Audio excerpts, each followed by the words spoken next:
Interest को बताया गया है सेक्शन 19 में, कंटिंजेंट इंटरेस्ट आपको सेक्शन 21 में बताया गया है ना। वेस्टेड और कंटिंजेंट इंटरेस्ट, यहाँ हम बात करेंगे किसी व्यक्ति को जब राइट्स मिलते हैं तो उसे वो राइट्स कब डाइवर्ट होते हैं। वेस्टेड कि जब किसी व्यक्ति को कोई राइट्स मिलने के लिए हम किसी कंडीशन पे बेस नहीं, किसी शर्त के ऊपर हम आधारित नहीं, हमें इमीडिएटली क्या होने हैं, वो राइट्स ट्रांसफर हो रहा है। कंटिजेंट में क्या हो रहा है कि based on some future event, किसी फ्यूचर के इवेंट के ऊपर बेस्ड होना। अब मैं थोड़ा सा आपको याद दिलाऊं सेक्शन, वहां आपने क्या पढ़ा था, आपने पढ़ा था अनबॉर्न चाइल्ड को भी इंटरेस्ट डाइवर्ट हो सकता है, बशर्ते कि क्या होना चाहिए। आपको याद होगा ए पे transfer to B for life, A ने प्रॉपर्टी का ट्रांसफर कैसे किया है, फॉर लाइफ के लिए बी को किया है, उसके बाद कैसे किया है, सी को किया है एब्सोल्युटली, और ये सी कौन है, अनबॉर्न। अब अपन ने क्या देखा था, बी को, तो अभी ये एक्स नाम की प्रॉपर्टी कैसी गई है, एक्स नाम की प्रॉपर्टी का बी केवल यूज कर सकता है, इस्तेमाल कर सकता है, इसके अलावा बी और कोई अधिकार नहीं रखता। मतलब वो सोचे कि मैं प्रॉपर्टी को बेचना चाहता हूँ, किसी दूसरे को ट्रांसफर करना चाहता हूँ, वो ऐसा नहीं कर सकता। उसे लिमिटेड राइट मिले गए हैं उसके आजीवन काल के लिए, जब तक उसका लाइफ टाइम है। उसके बाद ये सारे राइट किसको जाएंगे, इसकी डेथ के बाद। फॉर लाइफ का मतलब क्या हुआ, बी जैसे ही बी की डेथ हो जाती है तो ये राइट किसको चला जाएगा, सी के पास। लेकिन कौन सा राइट, रिगार्डिंग पोजेशन या रिगार्डिंग ओनरशिप, कौन सा राइट जाएगा। जब बी की डेथ हो जाती है तो सी के पास क्या आएगा, पोजेशन आएगा, पोजेशन आएगा तब। ओनरशिप तो उस तब आ चुकी है, ट्रांसफर के टाइम पर ही आ चुकी है। जब ए ने बी को ट्रांसफर किया था उस समय पर ही यहाँ पर सी के पास ओनरशिप आ चुकी है, यहाँ पर ही मिल गया। जैसे सपोज 1981 के अंदर ये ट्रांजेक्शन हुआ था, 81 में ये व्यक्ति इसका बाय बर्थ जन्म लेते ही इसको ही राइट मिला, कोई कंडीशन पहले नहीं थी, क्योंकि फॉर लाइफ वाली जो कंडीशन है वो तो सर्टेन है, निश्चित घटना है कि मृत्यु होगी। तो यहाँ पे सी का जो इंटरेस्ट था वो कौन सा इंटरेस्ट है, ये पढ़ चुकी हो आप पहले, कहाँ पढ़ा है आपने, सेक्शन 20 में, कि जैसे ही बाय बर्थ होता है, जन्म लेता है एक अनबॉर्न चाइल्ड, तो उसे जन्म लेते ही मिल जाता है, यानी ओनरशिप तो उसे मिल जाती है, भले ही पोजेशन को पोस्टपोन किया गया हो। ऐसा भी हो सकता है कि पोजेशन तुरंत मिल जाए, और ऐसा भी हो सकता है पोजेशन को पोस्टपोन किया जाए। तो यहाँ पोजेशन को क्या किया गया था, पोस्टपोन किया गया था कि फॉर लाइफ बी के पास पोजेशन रहेगा, बी की डेथ के बाद सी के पास आएगा। लेकिन जो इंटरेस्ट मिला सी को वो कौन सा मिला है, वेस्टेड इंटरेस्ट में, तो उसे कैसे मिल गया, जन्म लेते ही उसे ये हेतु मिल गया है। तो हम जो वेस्टेड इंटरेस्ट पढ़ रहे हैं इसका मीनिंग, यहाँ तो आपको क्या बता रखा है सेक्शन 20 में कि अनबॉर्न चाइल्ड को ट्रांसफर के टाइम पर ही क्या मिल जाएगा, वेस्टेड इंटरेस्ट मिल जाएगा। लेकिन वेस्टेड इंटरेस्ट होता क्या है, इसके बारे में आपको कौन सा सेक्शन बताएगा, सेक्शन 19 बताएगा। अगर हम सिंपल भाषा में कहें कि वेस्टेड इंटरेस्ट या मीनिंग क्या होता है, तो उसका मतलब ये होता है कि जिस हित को प्राप्त करने के लिए हमें किसी शर्त के ऊपर आधारित नहीं रहना है ना, हम किसी शर्त का वेट नहीं कर रहे, यानी 100% हमको वो चीज मिलनी ही मिलनी है, कोई इफ एंड बट जहां नहीं है, there is no if and but, and there is no as such condition, prior condition, कि उसके फुलफिलमेंट पे हमें ये राइट मिलने वाला है, दिस इज सर्टेन कि हमें इंटरेस्ट मिल रहा है। मैं कहूँ मेरे पास वेस्टेड इंटरेस्ट है, means there is no if and but, मेरा वेस्टेड इंटरेस्ट है इमीडिएट या पोस्टपोन किया गया है कुछ समय के लिए, लेकिन मेरा मिलना तय है, मुझे उसे मिलना तय है, दिस इज सर्टेन, सर्टेनिटी है जहाँ, वो कहलाता है वेस्टेड इंटरेस्ट।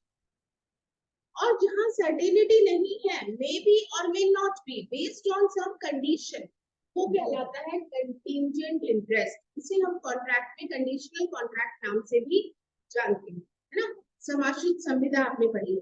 तो कंटिंजेंट में क्या होता है, किसी शर्त के ऊपर आधारित होता है। जैसे अगर एक ए जो है वो ये कहता है बी को कि मैं अपनी प्रॉपर्टी आपके नाम कर दूंगा अगर आप मेरी डॉटर सी से मैरिज करें।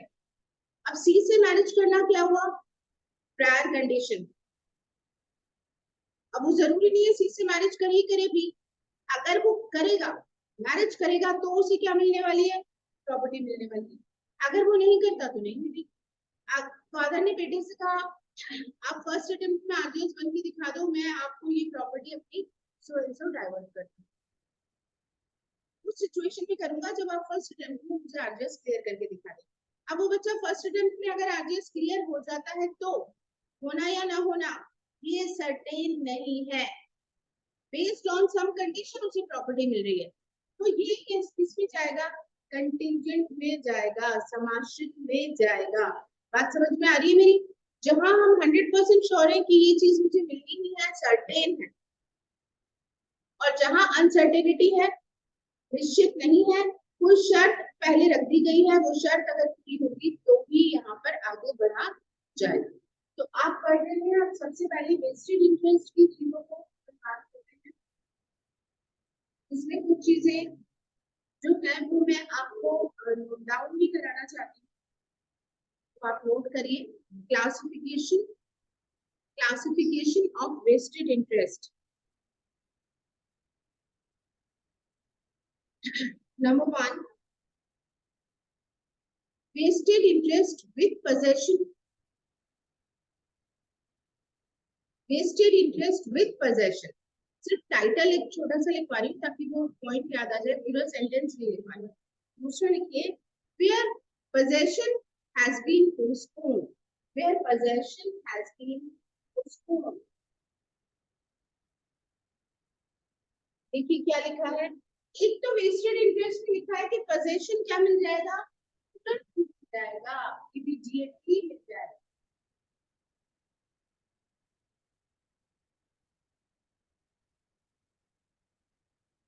जैसे जैसे एम ने अपनी प्रॉपर्टी आर के नाम पे की है और उसने ये प्रॉपर्टी आज की डेट में 6 अगस्त 23 को की, और इमीडिएटली उसने कहा कि आज की डेट में ये प्रॉपर्टी आपको ट्रांसफर है, प्रॉपर्टी के राइट आपको हम ट्रांसफर कर रहे हैं, और साथ साथ उसने इस प्रॉपर्टी का पोजेशन भी दे दिया। तो इसको क्या मिला, हैंड टू हैंड क्या मिल गया, वेस्टेड इंटरेस्ट, यानी एब्सोल्यूट राइट भी मिल गया इस प्रॉपर्टी का, कोई शर्त नहीं लगाई उसने कि आपको ये शर्त पूरी होने पे मिलेगा। साथ में इसको क्या दे दिया उसने, पोजेशन भी साथ साथ ही दे दिया। जरूरी नहीं है वो पोजेशन को क्या कर रहा हो, पोस्टपोन कर रहा हो, वो हैंड टू हैंड दोनों चीजें दे रहा है। ओनरशिप भी आज ही है आपकी, पोजेशन भी आप ले लो, काम खत्म हुआ। यानी कि उसको क्या दे रहा है, पोजेशन भी दे रहा है, ओनरशिप भी दे रहा है, वेस्टेड इंटरेस्ट साथ साथ दे रहा है। नंबर 2 आपने क्या लिखा है, जहां पोजेशन को पोस्टपोन किया जाता है, ओनरशिप दे दी जाती है, पोजेशन को पोस्टपोन किया जाता है। ये भी सिचुएशंस हो सकती है कि जैसे आपने सेक्शन 13 में देखा, कंडीशन वही है कि हम एब्सोल्यूट इंटरेस्ट किसी को डाइवर्ट कर रहे हैं, किसको कर रहे हैं, अनबॉर्न पर्सन को कर रहे हैं। ये अनबॉर्न पर्सन की जगह कोई भी एक्स वाई जेड भी हो सकता है, जो जीवित व्यक्ति भी हो सकता है, जरूरी नहीं है सेक्शन 13 की बात इस बात में रखें। जैसे सपोज ए और बी है ना, यहाँ पे ए ने कहा कि बी को फॉर लाइफ, बी के बाद सी को फॉर लाइफ, और उसके बाद डी को जाएगी ये प्रॉपर्टी। इनको कैसे दी गई है, फॉर लाइफ दी गई है, और फिर डी को दिया गया है। अब यहाँ पे इसको दे तो दिया एब्सोल्यूट पर जिस समय ए ने प्रॉपर्टी का ट्रांसफर किया था, बाकी को तो बी और सी को तो क्या दिया था, फॉर लाइफ, डी को क्या दे दिया, एब्सोल्यूट, लेकिन इसका पोजेशन क्या कर दिया, तुरंत नहीं दिया, अभी पोस्टपोन रख दिया। अभी बीच में कौन है, बी, पहले पूरी लाइफ टाइम जब तक बी जीवित है वो उस प्रॉपर्टी का इस्तेमाल करेगा, उसके बाद वो प्रॉपर्टी सी को फॉर लाइफ जाएगी, फिर आएगी डी के पास। पोजेशन कब आएगा, बाद में आएगा। अब यहाँ हमने पोजेशन को क्या किया, पोस्टपोन्ड कर लिया, आगे के लिए कर लिया। समझ में आ रही है बात? लेकिन एब्सोल्यूट इंटरेस्ट हमने कैसे दे दिया, तुरंत दे दिया। तो ये दो तरीके से वेस्टेड इंटरेस्ट जाता है। आपको मेरी बात समझ में आ रही है? मैम मैम एक तो ये कि मिस्टर ए ने आर को प्रॉपर्टी ट्रांसफर कर दी, ये तो एब्सोल्यूट हो गया। एक एक ए ने बी को, पहले बी को फॉर लाइफ, फिर सी को फॉर लाइफ और डी को एब्सोल्युटली किया, ये भी वेस्टेड कैटेगरी में ही है। वेस्टेड कैटेगरी में है। यहाँ पर उस समय जैसे सपोज आज की डेट में ट्रांसफर हुआ है, आज की डेट में ए ये कह रहा है कि मैं ये ट्रांसफर कर रहा हूँ बी को फॉर लाइफ, देन सी को फॉर लाइफ और डी को एब्सोल्युटली। तो वेस्टेड इंटरेस्ट आज की डेट से ही चला गया डी के पास। उसको सिर्फ क्या नहीं मिला, अभी पोजेशन नहीं मिला। मालिक तो बन गया डी आज की तारीख में, लेकिन संपत्ति का जो पोजेशन है वो पोस्टपोन हुआ है। वो कब मिलेगा? बी और सी की डेथ के बाद। Yes ma'am. तो जरूरी नहीं है कि वेस्टेड इंटरेस्ट के साथ साथ पोजेशन भी जाए, पोजेशन लेटर ऑन भी जा सकता है, तो भी वो वैलिड है। अब क्लियर हुआ? Yes ma'am.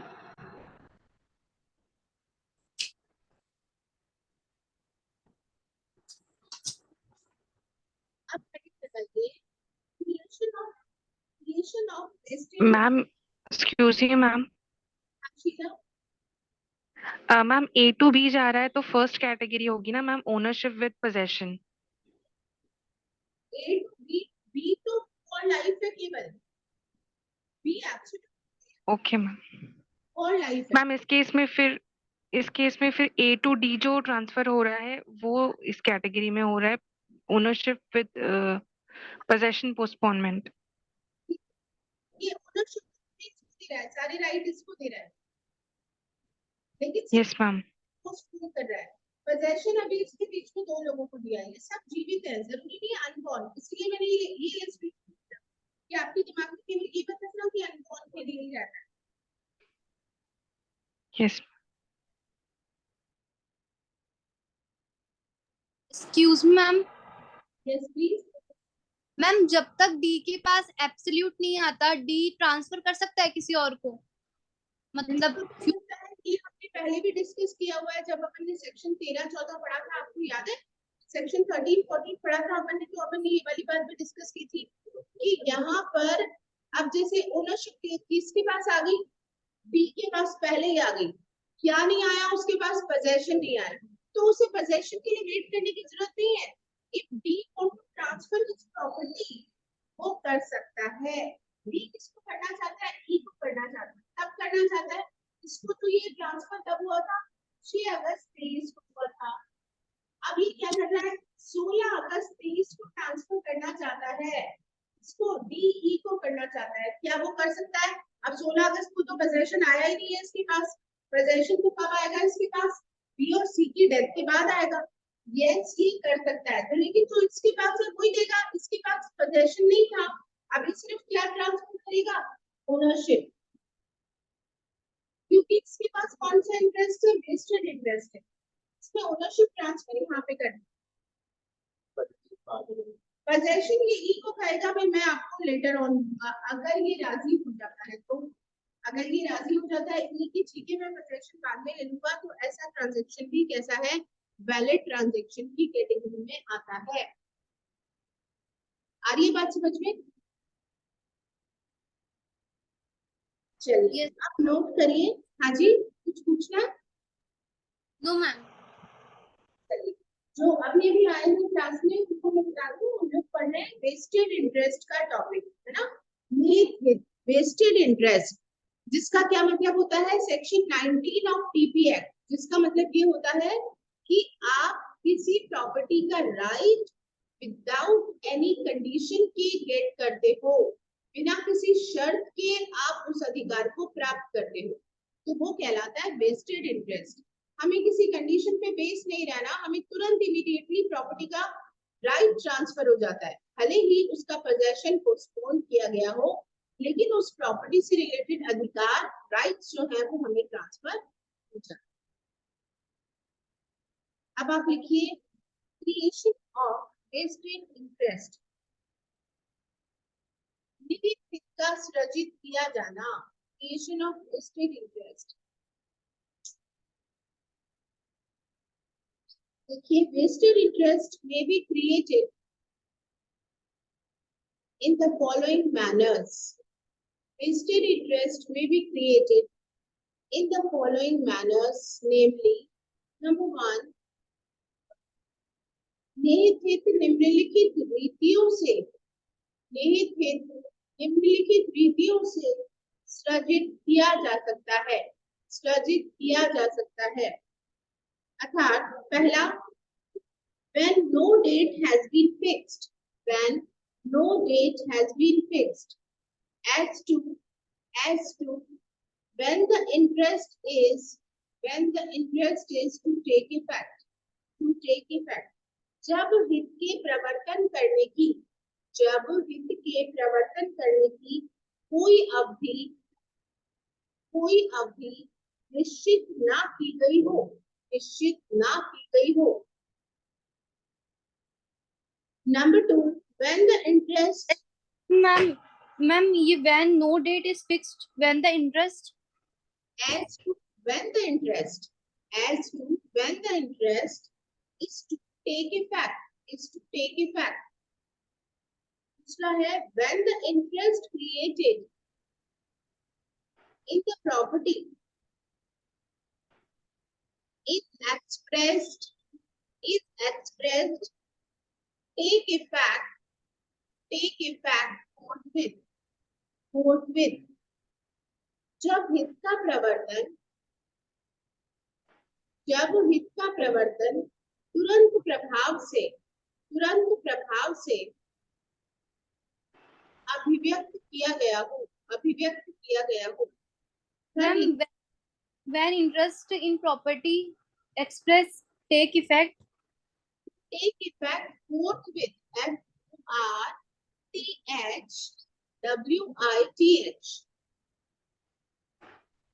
Third is when the interest is to take effect, on the happening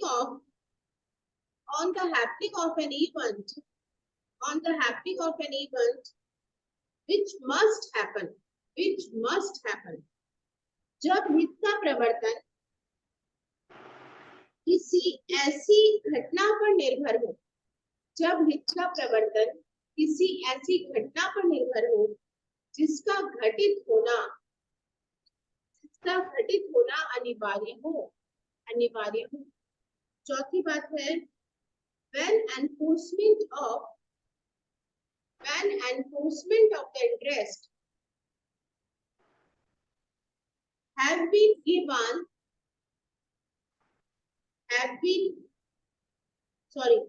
थोड़ा सा करेक्ट करना पड़ेगा, when enforcement of the interest is dependent on happening of condition subsequent, जब हित का प्रवर्तन किसी पश्चातवर्ती शर्त पर निर्भर हो। अब ये चारों बातें पढ़ते हैं अपन।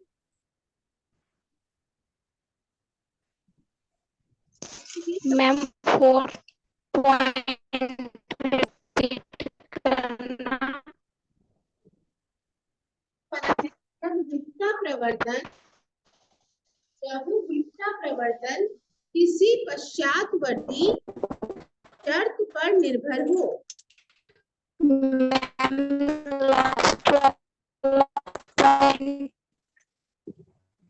बेटा आपकी वॉइस क्लियर नहीं है।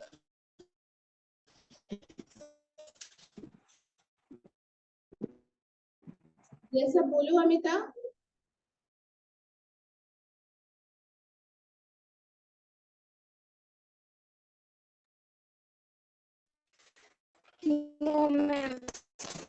हो गया मैम एक बार सेकंड पॉइंट रिपीट कर सकते हो क्या? हाँ, when the interest created in the property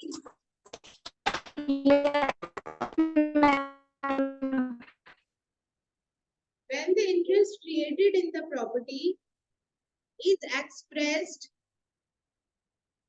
to take effect forthwith, FORTHWITH.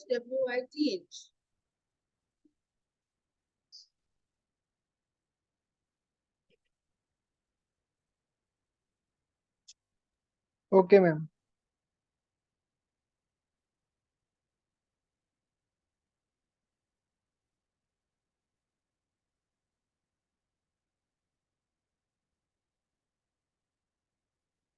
देखो एक बात दिमाग में आपको क्या रखनी है, वेस्टेड का मतलब क्या होता है, नो कंडीशन। आप शॉर्ट में याद रख लो, आपको दिमाग में बैठ जाए चीज। और क्या याद रख सकते हैं, इमीडिएट।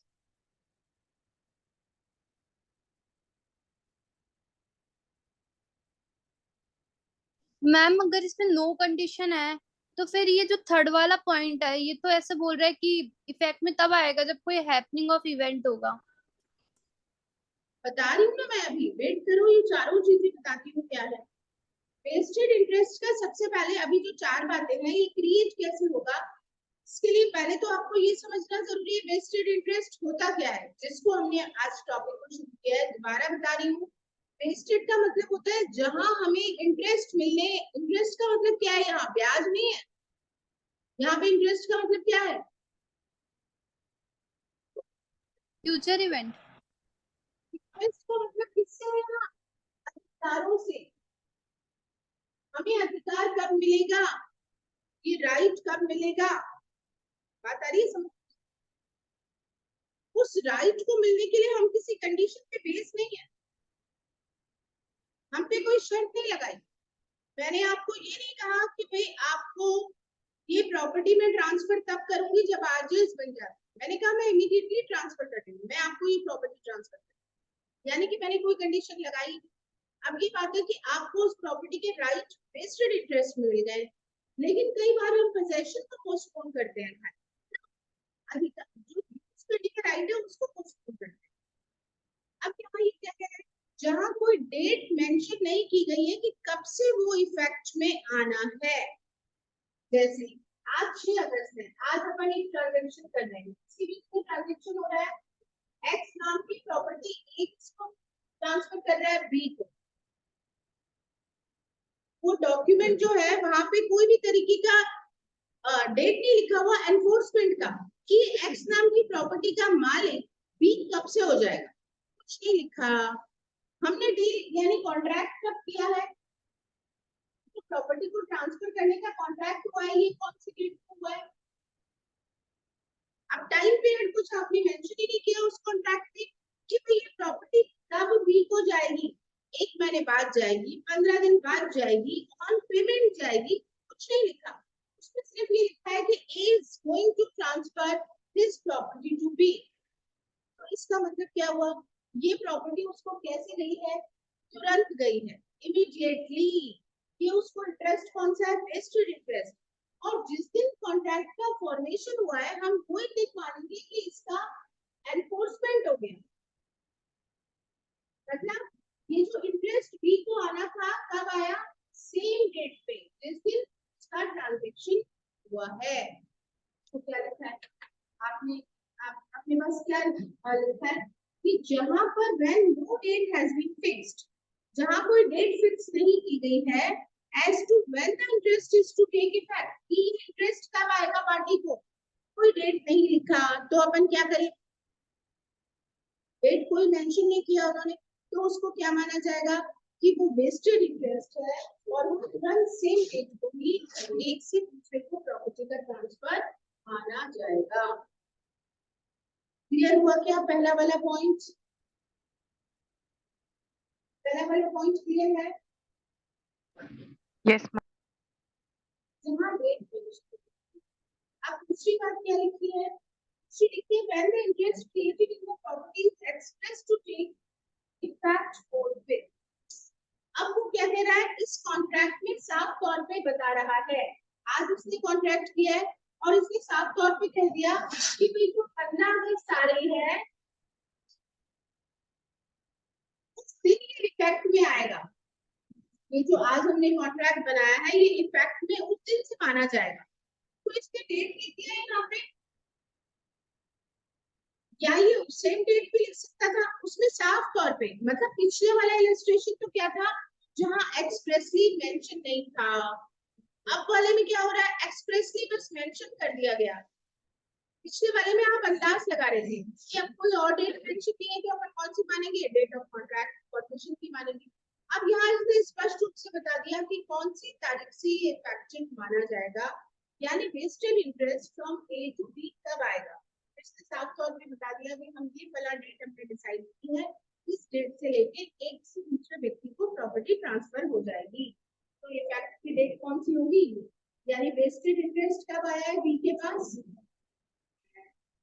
अब बताओ इन दो चीजों को पहले कोई कंफ्यूजन क्लियर करो। पहले वाले में डेट नहीं, पहले वाले में नो डेट मेंशन, जब डेट नहीं है तो अंदाज क्या लगाना है, जिस दिन कॉन्ट्रैक्ट हुआ है, क्योंकि कोई कंडीशन ही नहीं है, शर्त नहीं है आगे से, तो हम ये मान के चल रहे हैं वो कौन सा इंटरेस्ट है, वेस्टेड है। तो वेस्टेड इंटरेस्ट इफेक्ट में कब आ रहा है, डेट मेंशन नहीं है तो जिस दिन संविदा बना, कॉन्ट्रैक्ट का फॉर्मेशन हुआ। और दूसरे वाले में सिर्फ इतना सा है कि डेट मेंशन है, एक्सप्रेसली बता दिया गया है कि इस तारीख को ए से बी के पास प्रॉपर्टी चली जाएगी। बताओ कोई क्वेरी? दोनों बातें समझ में आई क्या Sheela? Yes ma'am. Yes ma'am. तो अभी साहिल आपको समझ आई?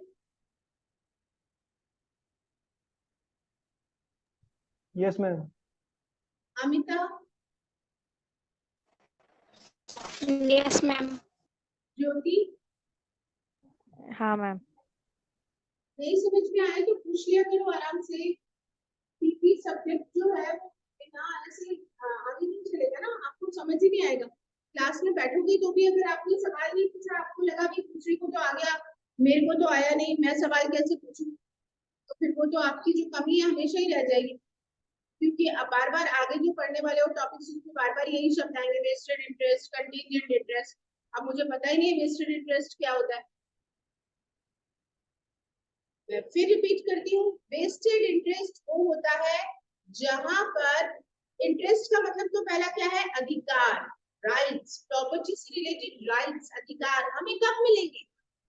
निहित का मतलब ये होता है आप में शामिल है, आपको कोई ढूंढना नहीं पड़ेगा या आपको इंतजार नहीं करना पड़ेगा कि किसी शर्त के पूरा होने पे मुझे मिले, वो आपको मिल जाएगा, ये निश्चित है, बिना किसी शर्त के पूरा किए। You have an authority. अब तीसरी बात लिखते हैं, where there is direction to, sorry, when the interest is to take effect on the happening of an event which must happen, underline करो must happen, जिस घटना का घटित होना क्या है, निश्चित है। आप दूसरे तरीके से क्या लिख सकते हो, निश्चित घटना या सर्टेन इवेंट भी लिख सकते हो। अगर मैं कहूँ कल सूरज अगर पूरब से उगता है तो मैं आपको एक प्रॉपर्टी ट्रांसफर करने वाली हूँ। अब ये क्या चीज है, क्या प्रॉपर्टी का मिलना इफ एंड बट है, मे बी और मे नॉट भी है क्या, सूरज हमारी तरह है क्या, सूरज का तो निश्चित है ना उगना, सर्टेन है, सूरज तो कल उगेगा ही उगेगा पूरा, चाहे हम लोग कितने बजे भी नींद से जगे या सोते रहे, सूरज तो अपना काम करेगा। वो घटना कैसी है, निश्चित घटना। तो इन सर्टेन इवेंट्स के ऊपर बेस्ड अगर कोई इंटरेस्ट क्रिएट होता है, मैं पूछ रही था सिमरन आप, ये कौन सा इवेंट है, निश्चित घटना।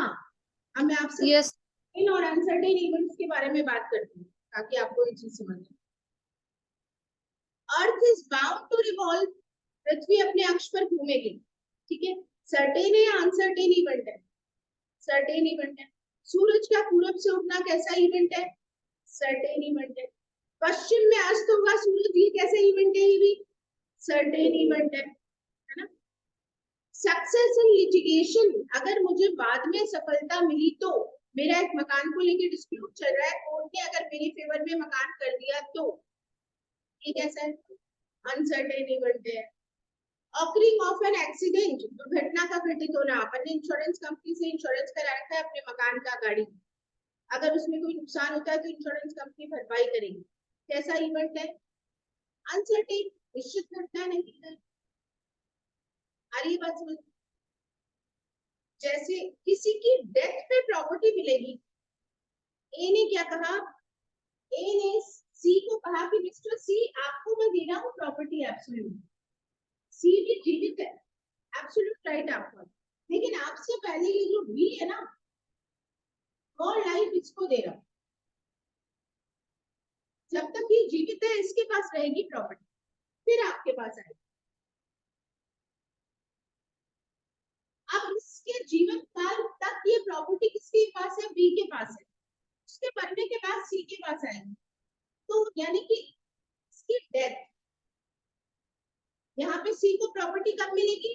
जब बी की डेथ हो जाएगी।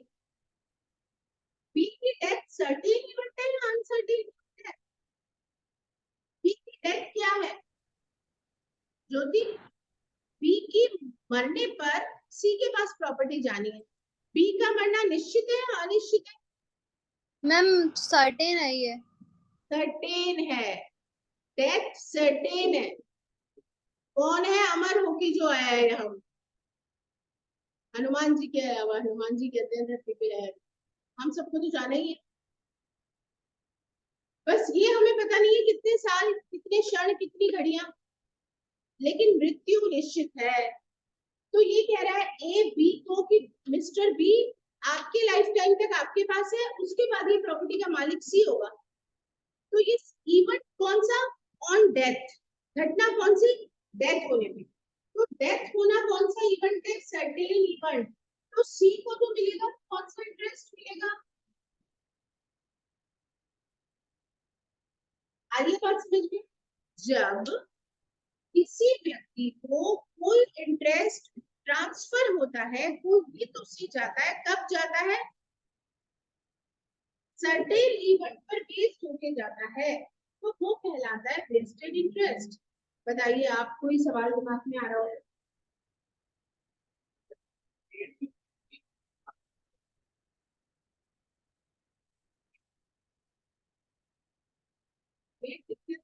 भी आनी है ना, सर्टेन तो है।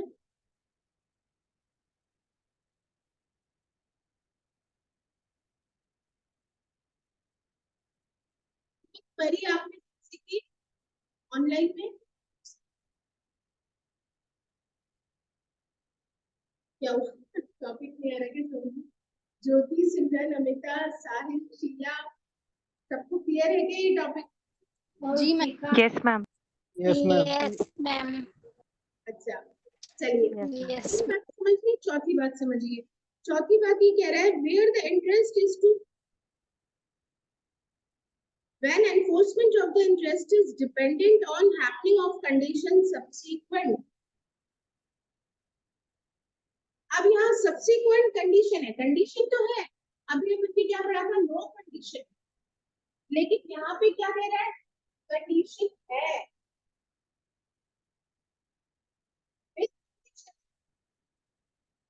उसके बावजूद भी वो वेस्टेड इंटरेस्ट में जा रहा है। कमाल की बात है। अभी मैंने क्या बताया था? कंडीशन नहीं होगी जहां प्रॉपर्टी का ट्रांसफर होने के लिए कोई शर्त नहीं है, लेकिन यहाँ पे तो शर्त है, विद कंडीशन है, उसके बावजूद भी वो क्या कह रहा है? वेस्टेड में ही जा रहा है। जैसे देखो, क्योंकि मैम यहाँ पे कंडीशन है ना जो सर्टेन है। नहीं वो सर्टेन वाला तो हमने दूसरे वाले पॉइंट पे पढ़ लिया था। सर्टेन अब चौथा पॉइंट पढ़ रहे हैं अपन। Okay ma'am. ये इवेंट पे था, फोर्थ थर्ड वाला पॉइंट सर्टेन इवेंट देते अपन, उसको अपन ने कहा वेस्टेड इंटरेस्ट है। अब अपन क्या कह रहे हैं? जहां शर्त है, फादर ने अपने बेटे को अपना फार्म हाउस ट्रांसफर किया, फार्म के अंदर 100 पेड़ लगे हुए हैं, उन्होंने ये ट्रांसफर आज की तारीख में किया, और उन्होंने अपने बेटे को क्या कहा? आगे भविष्य में, आज ही मैं तुम्हें संपत्ति दे रहा हूँ, पोजेशन भी दे रहा हूँ और इंटरेस्ट भी दे रहा हूँ, लेकिन भविष्य में कभी भी तुमने इसमें से कोई पेड़ काटा तो property will revert back to me, मेरे पास वापस आ जाएगी। अब यहाँ पे क्या हो रहा है? ट्रांसफर जो वेस्टेड इंटरेस्ट है वो तो कब जा रहा है? आज भी जा रहा है, क्योंकि ये जो पेड़ काटने वाली कंडीशन थी, ये जो हमने कहा विद कंडीशन, ये कौन सी कंडीशन है?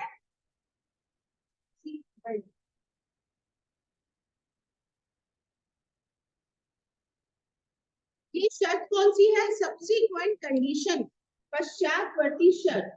जब कोई भी ट्रांसफर किया जाता है और उसमें सब्सिक्वेंटली कोई कंडीशन लगाई जाती है, तो जो वेस्टेड इंटरेस्ट होता है वो तो at the time of transfer ही चला जाता है, इंटरेस्ट चला जाता है दूसरे के पास, ऐसा नहीं कि गया नहीं है, इंटरेस्ट चला गया, लेकिन वो सब्सिक्वेंट कंडीशन अगर ब्रीच करेगा तो इंटरेस्ट खत्म हो जाएगा। लेकिन ऐसा नहीं कि इंटरेस्ट नहीं जाएगा, जाएगा इंटरेस्ट, और वो इंटरेस्ट क्या कहलाएगा? वेस्टेड। यानी जब भी कोई सब्सिक्वेंट कंडीशन डाली जाती है तो वेस्टेड इंटरेस्ट क्रिएट होता है। जैसे बताओ, एक इलस्ट्रेशन बताती हूँ आपको।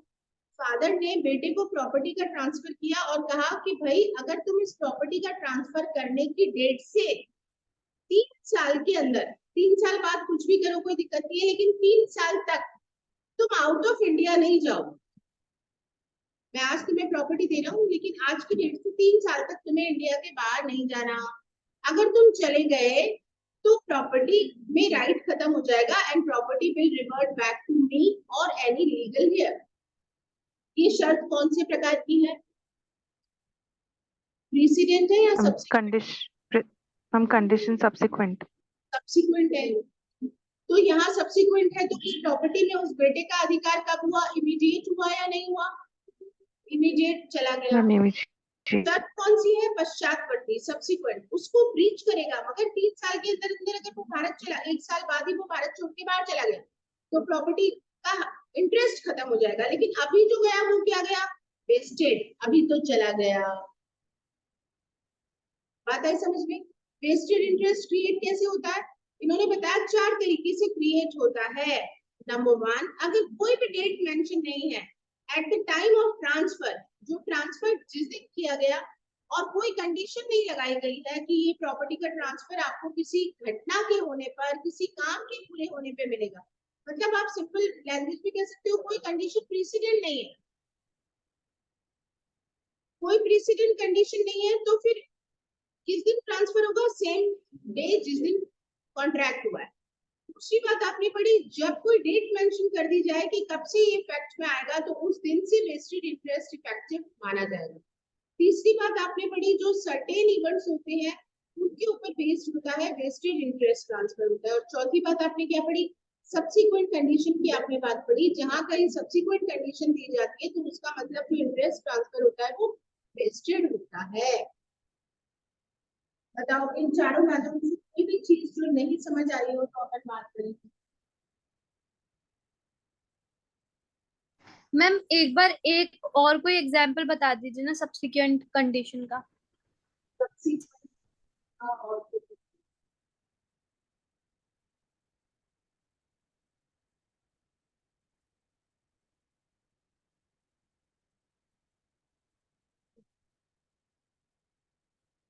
फादर ने अपने बेटे को ये एक्स और वाई 2 प्रॉपर्टीज हैं, दोनों इसको दे दी, मकान भी दे दिया, शॉप भी दे दी, बिजनेस सब दे दी। अब इनकी क्या है? डॉटर्स हैं 2 और ये अनमैरिड है। अब बेटे को इन्होंने क्या कहा कि ये जो मेरी दोनों डॉटर्स हैं, मैरिज का एक्सपेंसेस आपको करना है। मैंने क्या किया है? सारी संपत्ति आपको दे दी, प्रॉपर्टी का सारा राइट मैंने आपको दे दिया। अब आपके ऊपर क्या कंडीशन डाली है? ये कंडीशन डाली है। वो कंडीशन भी कौन सी डाली है? पहले नहीं है, बाद में, प्रॉपर्टी का ट्रांसफर होने के बाद। ये सब्सिक्वेंट कंडीशन आपको पूरी करनी है कि अपनी सिस्टर्स की मैरिज का खर्चा आपको निकालना है। अगर आपने ये एक्सपेंडिचर मीट आउट नहीं किए सिस्टर की मैरिज के, तो आपसे ये प्रॉपर्टी का राइट खत्म हो जाएगा और ये रिवर्ट बैक फिर मेरे पास आ जाएगी प्रॉपर्टी, या मेरे और रिश्तेदारों के पास जाएगी। अब ये जो कंडीशन थी यहाँ पे अनमैरिड सिस्टर्स की मैरिज के खर्चे वाली, ये कौन सी कंडीशन थी? सब्सिक्वेंट कंडीशन थी।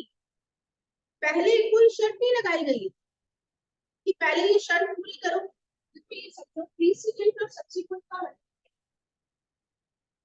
प्रीसिडेंट कंडीशन क्या होगी? प्रीसिडेंट कंडीशन पहले शर्त पूरा करो फिर प्रॉपर्टी मिलेगी।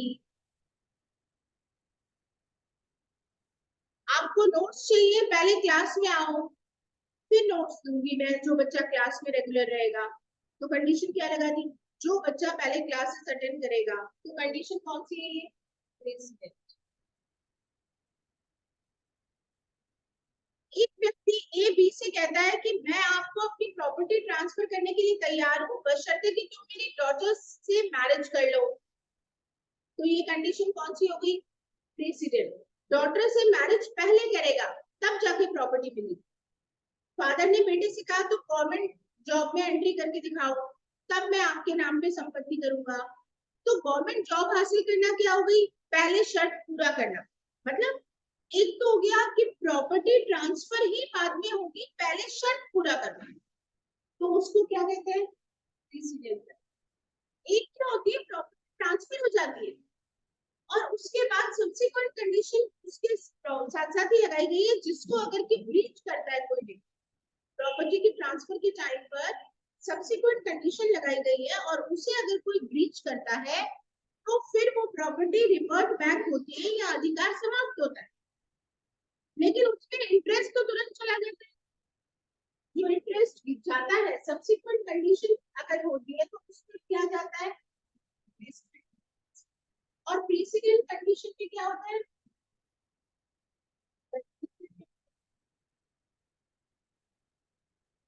शर्त पहले पूरी करो, बाद में आपको प्रॉपर्टी ट्रांसफर करो। आई के बाद समझ में? सिंटेंस क्लियर है? Yes, ma'am. साहिल और बाकी सब बच्चे yes ma'am. Yes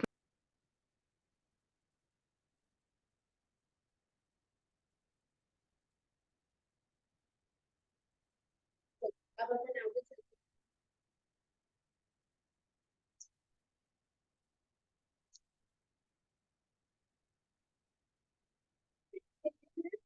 Next, assumptions.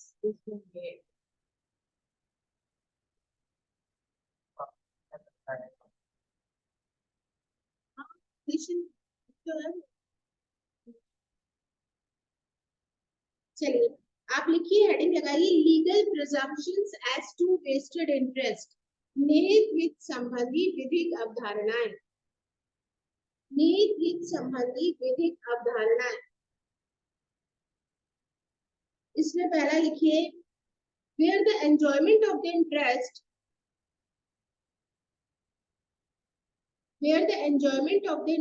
has been postponed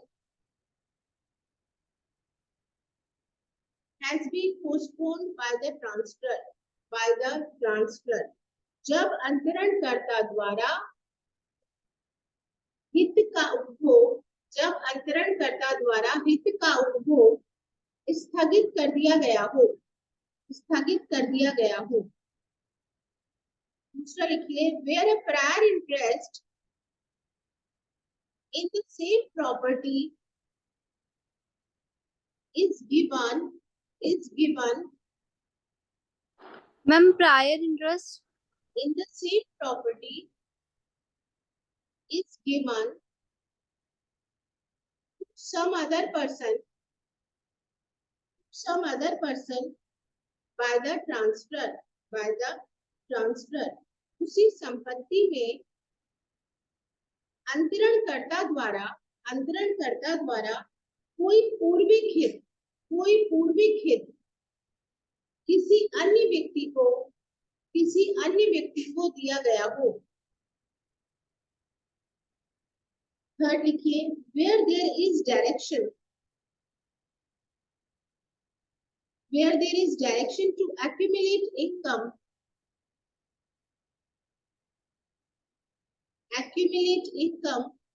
arising from the property transferred अंतरित संपत्ति में आय के संचयन का आदेश हो। अगला लिखिए where the interest is to pass away। Ma'am third point repeat कर दो। अच्छा, थर्ड है अंतरित संपत्ति में आय के संचयन का आदेश हो। फोर्थ है where the interest is to pass where the interest is to pass away to some other person on the happening of specific event किसी विशिष्ट घटना के घटित होने पर हित का किसी अन्य व्यक्ति को अंतरित हो जाना where the interest is to pass away to some other person on the happening of a specific event.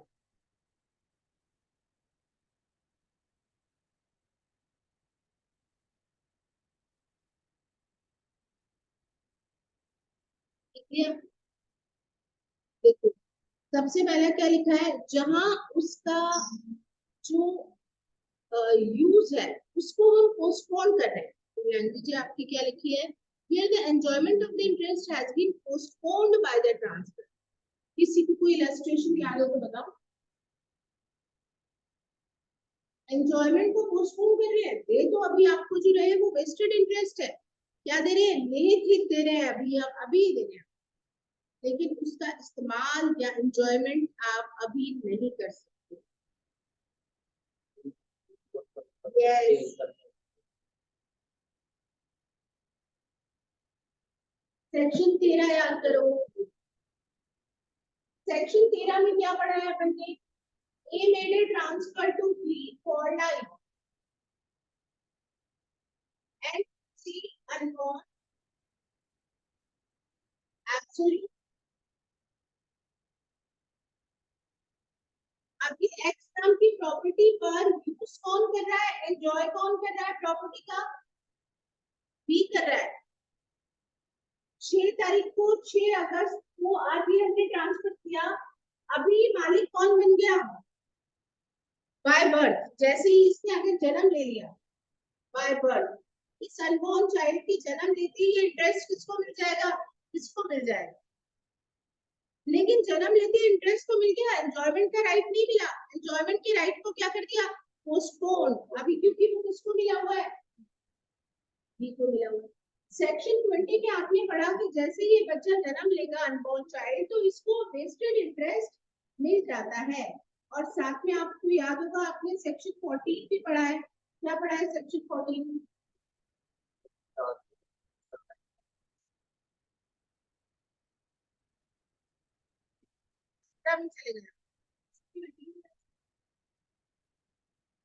तो यहाँ पे क्या किया गया है, तक उसको क्या कर सकते हैं अपन, पोस्टपोन कर सकते हैं, उससे ज्यादा नहीं।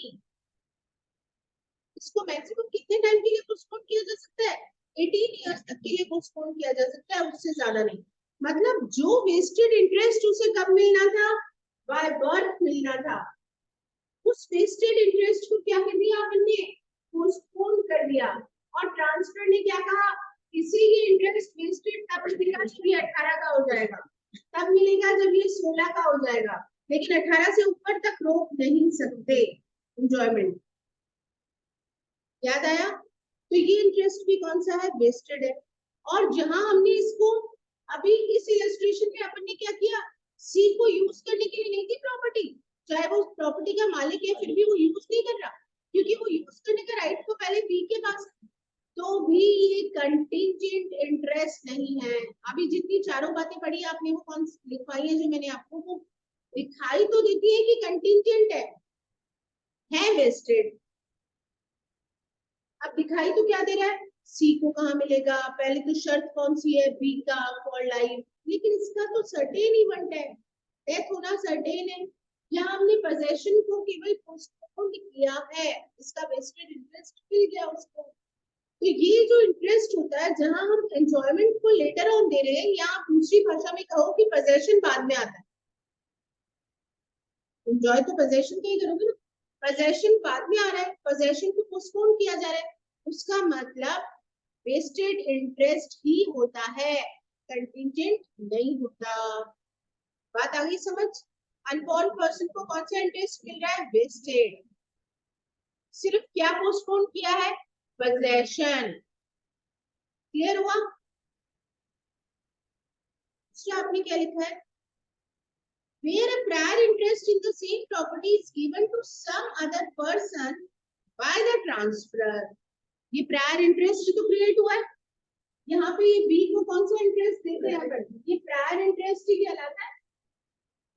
अगर ये प्रायर इंटरेस्ट इसके देने से पहले कोई प्रायर इंटरेस्ट पूर्व ही किसी और के फेवर में क्रिएट किया जाता है, उसका मतलब भी कंटिजेंसी नहीं होती, उसका मतलब भी डेफिनेट होता है, निश्चित होता है, मतलब मेल होता है, वेस्टेड इंटरेस्ट होता है। और मैंने आपको बताया था पहले भी, ये जीवित व्यक्ति कितने भी हो सकते हैं जिनको अपन ट्रांसफर कर रहे हैं। जैसे ए ट्रांसफर कर रहा है बी को फॉर लाइफ, सी को फॉर लाइफ, फिर डी को फॉर लाइफ, फिर ई जो कि अनबॉर्न है। इनको लाइफ के लिए दिया है, इनको लाइफ के लिए, लाइफ के लिए इनको इंटरेस्ट भी इसको इंटरेस्ट पूर्व हित क्रिएट किया गया। एब्सोल्यूट किसको मिल रहा है? इसको मिल रहा है, लेकिन इसका हित कौन सा कहलाएगा? वेस्टेड, क्योंकि इससे पहले किन्हीं और लोगों की फेवर में कुछ अधिकार दिए हैं, प्रायर इंटरेस्ट क्रिएट किया है। इसका मतलब ये नहीं है कि इसका इंटरेस्ट कंटीन्यूट हो गया। इसका इंटरेस्ट कौन सा है? एब्सोल्यूट वेस्टेड इंटरेस्ट है। Where there is direction to accumulate income arising from the property transfer. अब जो पहली बार बैठे हैं क्लास में उनको समझ में नहीं आएगा, क्योंकि ये टॉपिक है सेक्शन 17 से रिलेटेड। सेक्शन 17 में आप पढ़ चुके हैं इनकम के एक्यूमुलेशन की बात। तो अगर इनकम का एक्यूमुलेशन करने का डायरेक्शन दिया गया है, जो मैंने आपको बताया था सेक्शन 11 का एक्सेप्शन है।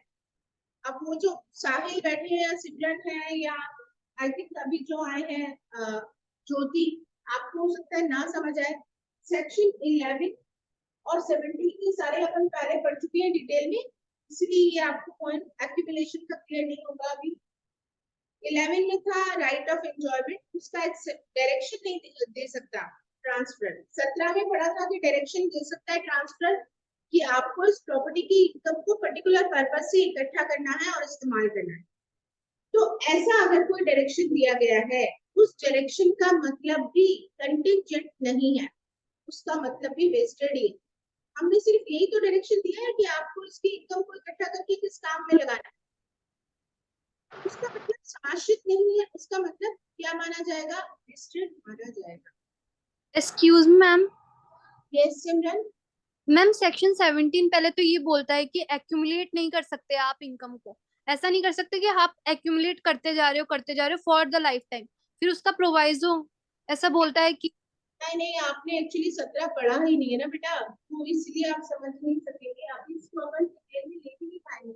मैं कोशिश करूंगी कि मेरे पास इसका अगर रिकॉर्डेड वीडियो होगा मैं आपको दे दूंगी, क्योंकि ओके है ना, नहीं कर सकता इसका मतलब ये नहीं वो नहीं कर सकता, वो बता रहा है कि टाइम लिमिट तक कर सकते हैं ऐसा डायरेक्शन। यस मैम, वो 18 इयर्स तक कर सकता है या फिर फॉर लाइफ। वो चीज में आपको क्या है, लेक्चर फॉरवर्ड करूंगी तब आप समझ पाएंगे सेक्शन 17 है ना। आप पढ़ना चाहेंगे तो मुझे आप बताइएगा, मैं आपको फॉरवर्ड करूंगी। Yes ma'am. Where the interest is to pass away to some other person on the happening of a specific event. ये जो चौथी वाली बात है, ये बात है subsequent condition। subsequent condition के बारे में जानते हैं आप? अभी पढ़े आपने कई सारे इलस्ट्रेशन। subsequent condition क्या होती है?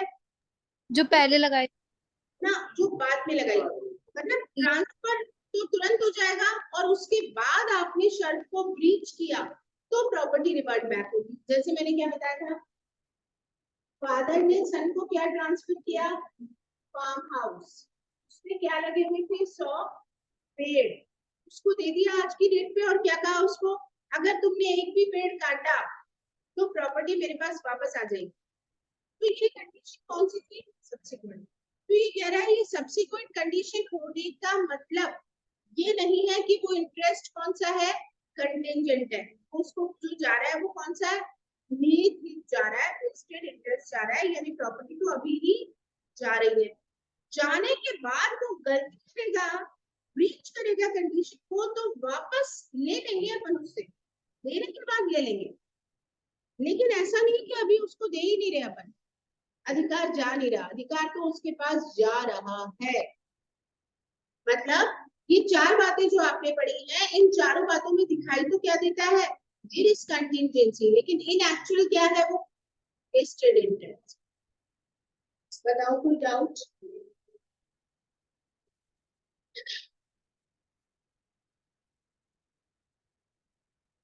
किसी तरीके का कोई डाउट? No ma'am. अब सेक्शन 19 का लैंग्वेज पढ़ेंगे, बैरक। चालो बैरक, शुरू आप पढ़ो। Vested interest. Where only transfer of property is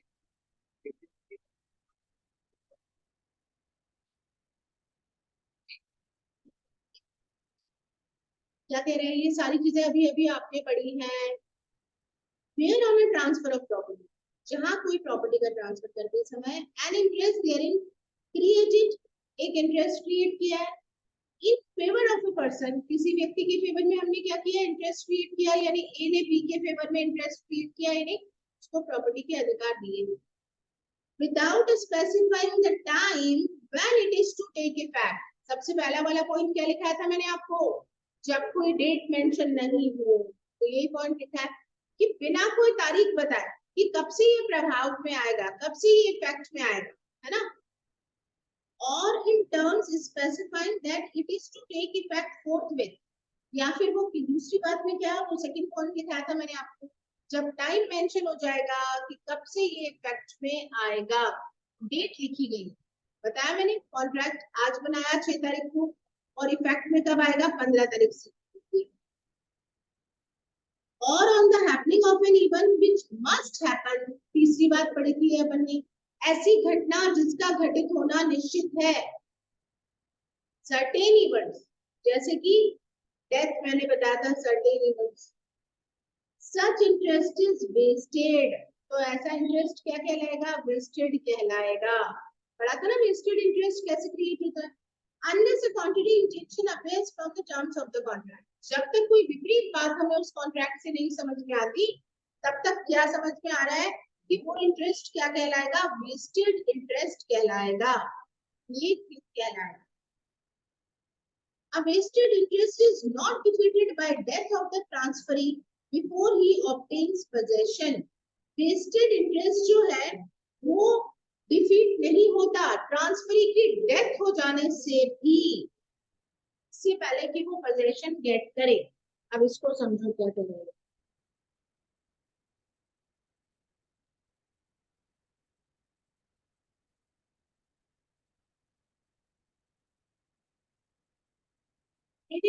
property के ट्रांसफर किया और टाइम, उसके बाद किसको दिया, देखा सी अनबॉर्न, इसको एब्सोल्यूट जाएगा, ठीक है। अब यहाँ पे क्या होता है, ब्रीफ और लाइफ से यूज कर रहा है, इसकी डेथ के बाद ही प्रॉपर्टी किसको आनी है, सी को आनी है, आज की डेट में ट्रांसफर हुआ है, सी के पास वेस्टेड इंटरेस्ट कब आया है, वेस्टेड इंटरेस्ट सी के पास कब आया है, 6 अगस्त को ही आ गया। पोजेशन आया क्या, कब आएगा, इसकी डेथ पे आएगा, पोजेशन अभी नहीं आया, कब आया, इसकी डेथ पे आएगा। अब सपोज इसने जन्म ले लिया, बाय बर्थ इसको क्या मिल गया, वेस्टेड इंटरेस्ट मिल गया, इसका जन्म हुआ है सपोज 1 जनवरी 24 को, जन्म तो हो गया लेकिन बी तो अभी जीवित है, तो प्रॉपर्टी का कब्जा किसके पास है, बी के पास ही है। यूज कौन कर रहा है अभी, बी ही कर रहा है, ये ओनर तो बन गया लेकिन अभी पोजेशन नहीं है। अब इसकी डेथ हो जाती है, ये 1 महीना जीता है ये बच्चा, 1 महीने का जब हुआ तो इस चाइल्ड की डेथ हो गई। अब ये प्रॉपर्टी किसके पास जाए, क्योंकि बी के पास फॉर लाइफ रहनी है जब तक बी जिएगा। सपोज ये 70 साल तक जिएगा, 70 साल तक तो संपत्ति इसी की यूज करनी है। इसके बाद जानी थी सी को, लेकिन सी की तो डेथ हो गई, तो ये प्रॉपर्टी किसके पास आएगी? नहीं, ए के पास वापस नहीं जाएगी, न बी के पास रहेगी। वेस्टेड का मतलब ही क्या होता है? इसमें शामिल हो गई इसी तारीख को। वेस्टेड का मतलब संपत्ति का मालिक कौन है? सी। तो अगर ये मर जाएगा, कोई भी व्यक्ति की डेथ हो जाती है, तो उसकी संपत्ति किसके पास जाती है? उसके लीगल हेयर्स के पास। तो ये इसकी डेथ हो गई 1 महीने बाद ही, तो उससे क्या फर्क पड़ेगा? इस संपत्ति का, इस एक्स नाम की प्रॉपर्टी का अधिकार किसका होगा? सी के लीगल हेयर्स का। भले लीगल हेयर्स को पोजेशन कब मिल रहा है? पोजेशन इसकी डेथ के बाद मिलेगा। देखो ये लाइन पढ़ो। A vested interest is not defeated. एक vested interest defeat नहीं होगा by the death of the transferee. ये ट्रांसफरी की डेथ होने से पहले पहले, मतलब सॉरी, ट्रांसफरी की डेथ हो गई है तो इससे डिफीट नहीं हो रहा है। बिफोर ही ऑब्टेन्स पोजेशन, अभी इसने पोजेशन कहाँ लिया था? सी ने, और इसकी डेथ हो गई थी, तो इससे वेस्टेड इंटरेस्ट डिफीट नहीं होगा, यानी वेस्टेड इंटरेस्ट तो बना रहेगा। अब संपत्ति का मालिक कौन हो जाएगा? सी के लीगल हेयर्स हो जाएंगे। बात समझ में आई क्या? बात समझ में आई क्या? Yes ma'am. Yes, ma'am. कोई भी यस डाउट, मैम। कोई भी डाउट हो तो पूछिए। नहीं? अब देखिए एक्सप्लेनेशन, ये वही 4 बातें हैं जो अभी मैंने आपको लिखवाई थी कि जो दिखाई देने में कंटीजेंट है, लेकिन वो कंटीजेंट नहीं, वेस्टेड है। ये है एक्सप्लेनेशन। पढ़ो। An intention that an interest shall not be wasted is not to be inferred merely from a provision whereby the enjoyment thereof is postponed. ये कह रहा है एक ऐसा इंटेंशन, ऐसा इरादा है पार्टी का, ट्रांसफर का, कि इंटरेस्ट वेस्टेड नहीं होगा जब तक ऐसा प्रोविजन डाला गया है कि उसके एंजॉयमेंट को हम पोस्टपोन कर रहे हैं। तो ऐसा इंटरेस्ट भी कंटिन्यू नहीं, वेस्टेड कहलाएगा। आप सिर्फ क्या कर रहे हो? उसके एंजॉयमेंट को पोस्टपोन कर रहे हो। जैसे सेक्शन 13 में आप पोस्टपोन करते हो, आप 14 में पोस्टपोन करते हो 18 साल। तो पोस्टपोन करने का मतलब ये नहीं है कि उसे ये नहीं मिलेगा, लेटर ऑन में। और whereby a prior interest in the same property is given, हमने पूर्व हित बनाया है, कोई प्रायर इंटरेस्ट क्रिएट किया। जैसे कि आप देखते ही हो फॉर लाइफ अनबॉर्न वाले में, चाहे अनबॉर्न नहीं भी हो तो भी प्रायर इंटरेस्ट क्रिएट हो सकता है। ध्यान रखना, जरूरी नहीं अनबॉर्न के लिए, लेकिन अनबॉर्न के लिए तो कंपल्सरी कंडीशन। और whereby income arising from the property is directed to be accumulated until the time of enjoyment arrives. ये कह रहा है इनकम इकट्ठा करने का कोई आदेश दिया गया है, जो मैंने आपको एक्सेप्शन में बताया अभी कि वो भी वेस्टेड है।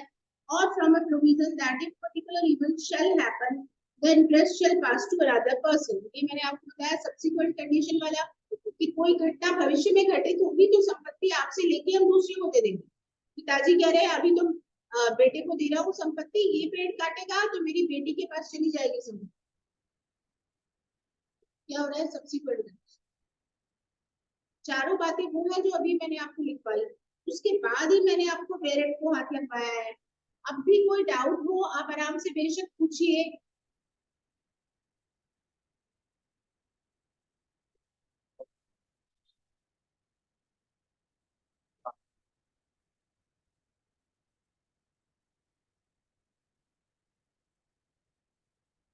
क्वेरी?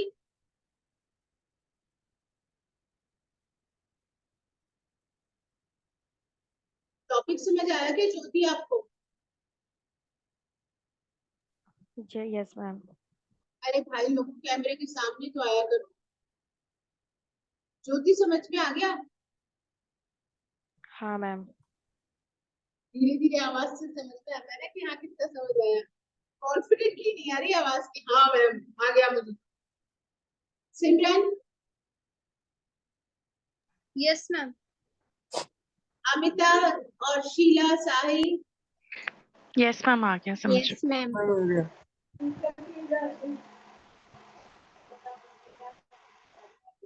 लैंग्वेज Ye- ऐसी है, ठीक है, आप Yes, ma'am. लेकिन कंसेप्ट में इतनी दिक्कत नहीं है। कंसेप्ट सिंपल सिंपल है। तो क्या लीगल लैंग्वेज थोड़ी टिपिकल सी बनी हुई है, इसलिए आपको परेशान करती है। बाकी कंसेप्ट में ऐसा दिक्कत नहीं है। छोटी सी बातें याद करा देती हूँ हम आपको। छोटी सी बातें, वेस्टेड इंटरेस्ट मतलब क्या? नो शर्ट, मिलेगा ही मिलेगा,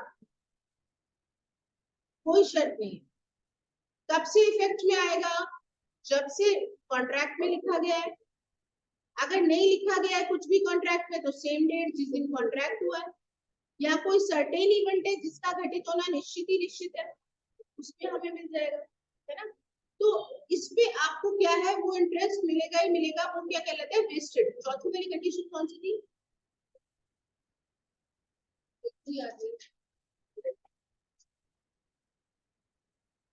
सब्सिक्वेंट कंडीशन। जब सब्सिक्वेंट कंडीशन के बेस पर कोई इंटरेस्ट क्रिएट किया गया है ना। एक तो था सर्टेन इवेंट, एक सब्सिक्वेंट कंडीशन। तो सब्सिक्वेंट कंडीशन में क्या होता है? पहले इंटरेस्ट चला जाता है। शर्त क्योंकि कब की है? बाद की। हम दे रहे हैं आज या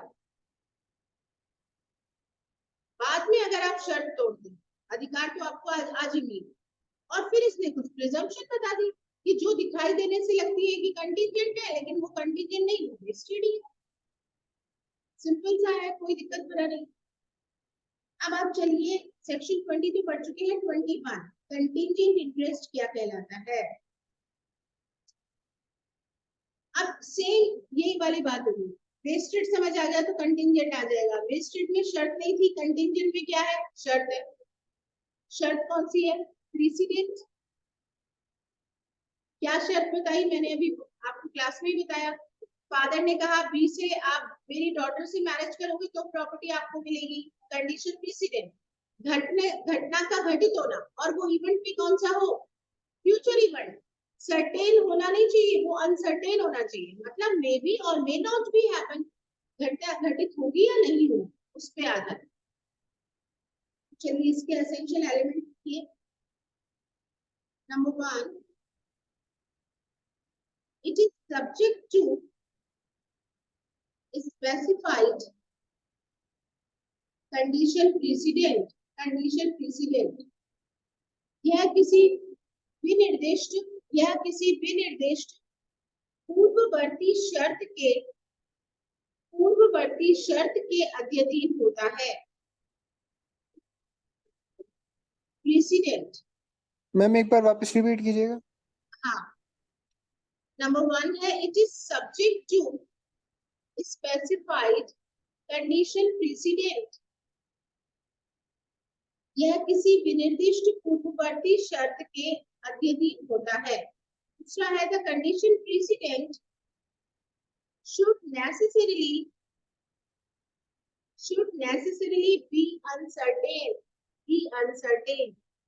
पूर्ववर्ती शर्त का अनिश्चित होना आवश्यक।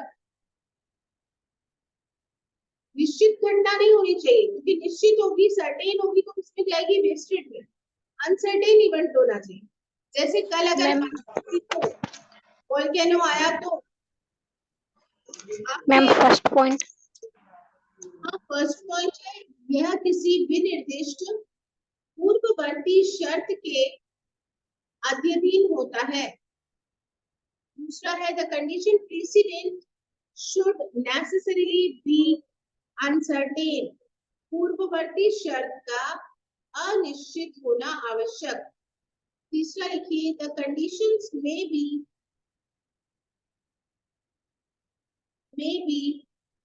either affirmative or negative।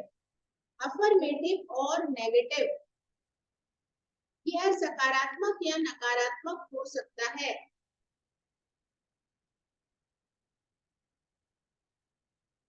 अगला है if it is based on an affirmative event। on an affirmative event, it shall convert it to vested interest on the happening of affirmative event. यदि यह सकारात्मक घटना पर आधारित है, यदि यह सकारात्मक घटना पर आधारित है, तो घटना के घटित होने पर, दूसरा है if it is based on negative event,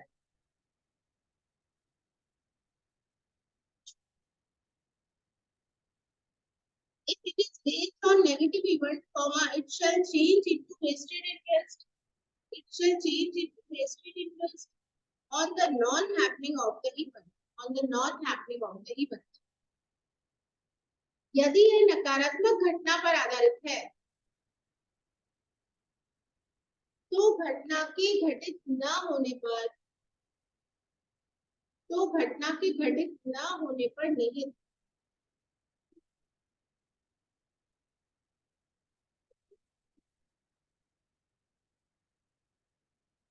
it shall change its vested interest on the non-happening of the event.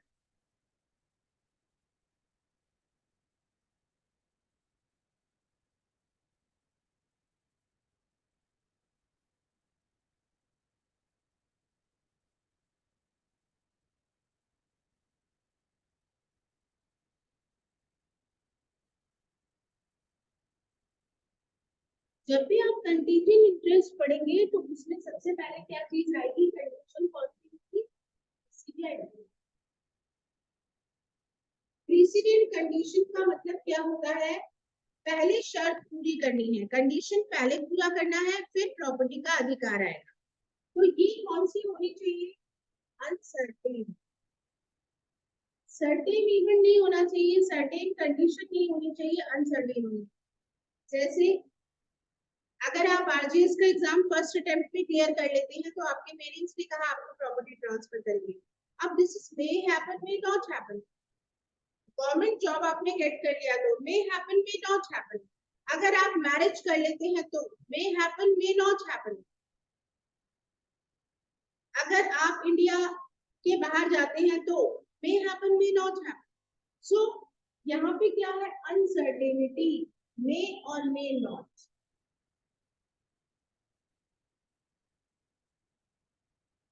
और ये टू डू भी हो सकता है, कुछ काम करना, और हैपनिंग ऑफ इवेंट्स भी हो सकता है, और नॉन हैपनिंग ऑफ इवेंट्स भी हो सकता है। जैसे अगर मैं कहूँ इंग्लैंड से इंडिया एक जहाज जिसका कि अक्टूबर में आना तय है, अगर ये अक्टूबर में जहाज आ जाता है तो इंग्लैंड से इंडिया अगर ये जहाज आता है, मतलब happening of event, we don't know आएगा या डूब जाएगा बीच। अगर वो आता है, then I am ready to give you 5,000 rupees। अब मुझे 5,000 रुपए आपको कब देने हैं? On happening of event, जब वो इंग्लैंड से जहाज इंडिया आ जाएगा। अगर मैं नॉन हैपनिंग का एग्जांपल बताऊं, मैं ये कहूँ अगर इंग्लैंड से इंडिया जो जहाज अक्टूबर में आता है वो अगर नहीं आया, नॉट कम, तो मैं 5,000 दूंगी। तो मुझे 5,000 रुपए कब देंगे? आने पे नहीं, ना आने पे, क्योंकि हमने ये कंडीशन तय की थी। तो हमें परफॉर्म कब करना पड़ेगा? नॉन हैपनिंग पे करना पड़ेगा। आ रही बात समझ में? तो ऐसे जो भी कॉन्ट्रैक्ट्स होते हैं वो कंटीजेंट कॉन्ट्रैक्ट कहलाते हैं, और उनसे इंटरेस्ट कंटीजेंट क्रिएट होता है। शर्त पूरा होना या ना होना, अगर पूरी होगी शर्त तो आपको अधिकार मिलेगा, अदरवाइज नहीं मिलेगा, है ना? तो ये था सेक्शन 21। आप 21 का बैरेज का लैंग्वेज घर पे पढ़िएगा, मैं अभी नहीं पढ़ा रही हूँ, इसमें कोई भी डाउट हो तो बात करेंगे। और एक डिफरेंस का पॉइंट मैं आपको नोट्स जो है वो इंडिविजुअली जो बच्चे अभी क्लास में बैठे हैं वो मैं ये नोट्स जो है वो दे दूंगी तैयार करके, कल तक दे दूंगी मैं आपको, क्योंकि अभी क्लास में डिक्टेट कराने का कोई सेंस नहीं है कि मैं एक एक वर्ड डिक्टेट कराऊं। मैंने दोनों चीजें आपको समझाई हैं, वेस्टेड और कंटीजेंट, इनके डिफरेंसेस में आपको नोट्स के रूप में भेजूंगी, प्लस वेरेक्ट जो है सेक्शन 21 का लैंग्वेज आपको पढ़ना है। इसमें कोई भी डाउट होगा तो आप मुझे वॉइस नोट्स भेज सकते हैं, ऑडियो नोट भेज दीजिए मुझे कि मैम मुझे ये समझ में नहीं आया है, मैं आपको दोबारा उसको समझाऊंगी, या तो इंडिविजुअल स्टूडेंट की प्रॉब्लम है तो सॉर्ट आउट करूंगी, नहीं तो अगली क्लास। अभी तक अपना काम सेक्शन 21 तक कंटिन्यूअसली हुआ है, सेक्शन 1 to 21। जिन बच्चों को प्रीवियस लेक्चर्स रिक्वायर्ड हो तो मुझे व्हाट्सएप कीजिएगा, अगर मेरे पास अवेलेबल होंगे definitely I will share with you if you want to do studies of this act, ताकि आपको आगे का जो बेस है, आगे आप क्लास अटेंड करना चाहें तो आपको पढ़ने में आसानी हो।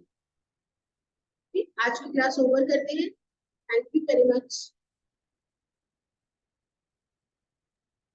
Thank you ma'am. थैंक